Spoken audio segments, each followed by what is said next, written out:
Did the Thunderbolts just save Marvel? I think maybe they did. Let's talk about it. After finding themselves ensnared in a death trap, an unconventional team of antiheroes must embark on a dangerous mission that will force them to confront the darkest corners of their past. This is directed by Jake Schreier, the incredible director behind the Netflix really dark but fantastic series Beef. Also, Robot and Frank, if you've seen that, that's fantastic. You're starting to grow on me. Thank you, Frank. It's time for your enema. Interesting director choice for this, and I'm glad they went with somebody that was interesting.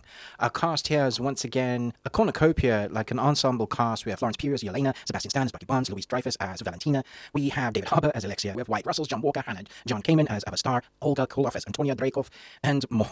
It's an interesting collection of the Rejects team. It's the sort of thing that you would expect maybe James Gunn to have directed. It's character-based. It's all character-focused. The story or the superhero moments that we have here is, I guess they don't need to build too much on the characters, the team that we have here already because of what has come before. So you're probably going to ask, well, will I need to have watched everything? It will help. There are some key emotional moments that if you haven't seen, for example, the Black Widow, you're going to be like, well, what are they referencing here? I didn't even realize that person that they were related. You're thinking about moving, but you're going to wait until the interest rates go down. That's not my story. All of that plays a part, but I do think you can go into this if you haven't seen that and still get the gist of what's going on. This film also does something uniquely different, which is why I think it's going to stand the test of time and why I think it is also the one that is going to save Marvel. If this is the way they're going to do films from now on, character-based about what they've gone through, the darkness that people carry with them, if they focus on characters rather than the superhero-ness that we've had and being done to death with bad and bland scripts, then this could be one that I think that people will be like, yeah, this is the way we should go from now. The new Avengers are here. What kind of super serum did you get? I don't know, regular. Hydra. Hydra? Oh, fancy. I should say there are two end credit sequences, one just after the main credits, and then right at the end there's another one. Definitely stay for the one at the end if you want to know what's happening next within the Marvel Universe. But this, thankfully, is also a contained story. They don't try to build this into something else. Rather, this is a building of a team of rejects that need to come together to stop them from the big bag. Talking of which, most of this film is spent on what the big bad is, giving a sort of Thanos backstory, like one that you care about and understand. A lot of this movie is about depression or the darkness that we carry with us. I had a black dog. His name was Depression. There's a message here about surrounding yourself with people that can pull you out of a hole. That staying in the darkness by yourself doesn't help. For those of you that are on antidepressants and anxiety drugs and all of that, like I have been for years, this is such a fantastic way to showcase what people go through, the darkness that they carry on with them, and how those that you surround yourself can really pull you into the light. And there's a great world building with that sense in this film.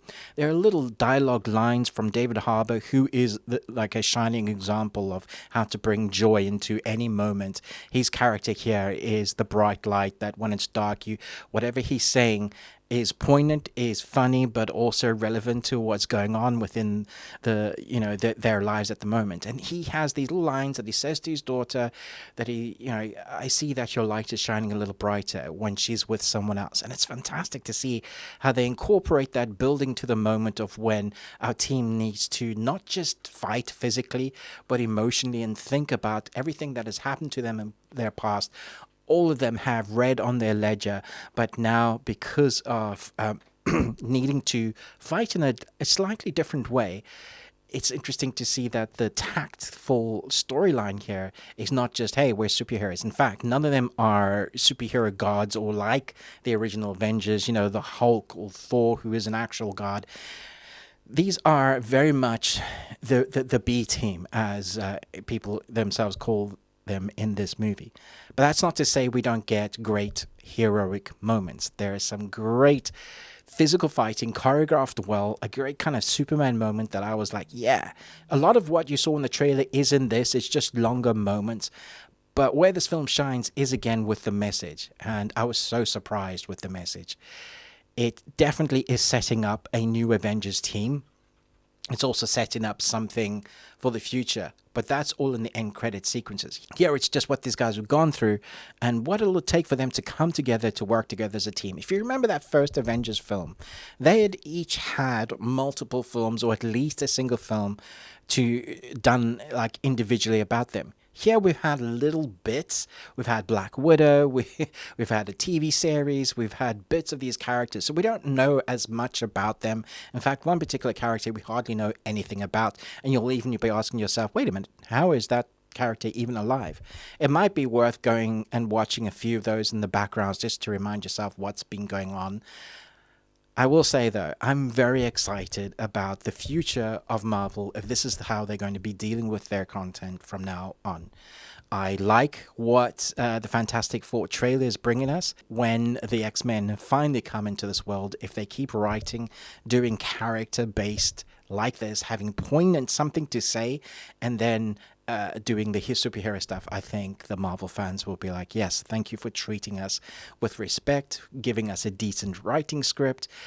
This film isn't perfect. There's a lot of characters that don't get any background in this movie, but because they've taken for granted that we know much about them, the story here is about overcoming your darkness, and that's what shines a light here. So because of that, and because probably the previous Marvel films, a lot of them I've come out of the cinema and gone, that was okay. This one I came out smiling and was excited for the trajectory of Marvel. So I'm going to give this 4 out of 5 Nicolas Cages. I guess I was pretty horny. I enjoyed this. I'm looking forward to watching it again when it comes to, home cinema. It's one I probably will own and talk about.